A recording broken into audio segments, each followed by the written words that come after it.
ایک ضروری اعلان سماعت کریں۔ توجہ میری طرف رہے۔ جیسا کہ آپ حضرات کے علم میں ہے کہ کچھ دن پہلے ہی مبلغ اسلام حضرت اقدس حضرت مولانا محمد طارق جمیل صاحب دامت برکاتہم العالیہ کے جوان بیٹے بھائی محمد عاصم جمیل صاحب حادثاتی موت سے انتقال کر گئے ہیں۔ اس کا بہت سارے لوگوں نے مذاق بنایا، کسی نے کچھ کہا، کسی نے کچھ کہا،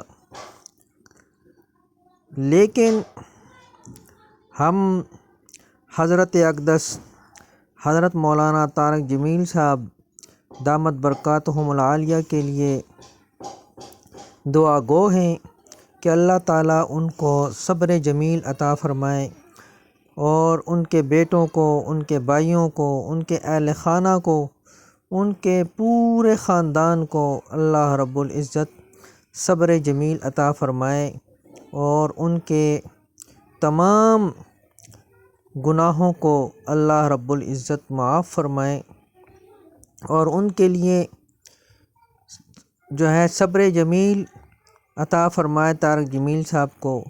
یہ بہت ہی مشکل مرحلہ ہے، جوان بیٹا آنکھوں کے سامنے جاں بحق ہو جائے اور پھر اس کو خود قبر میں دفن کیا جائے تو یہ بہت بڑا حادثہ ہے۔ ہم سب مل کر ان کے لیے دعا کرتے ہیں کہ اللہ رب العزت حضرت مولانا طارق جمیل صاحب دامت برکاتہم العالیہ کو صبر جمیل عطا فرمائے۔ آمین آمین آمین آمین۔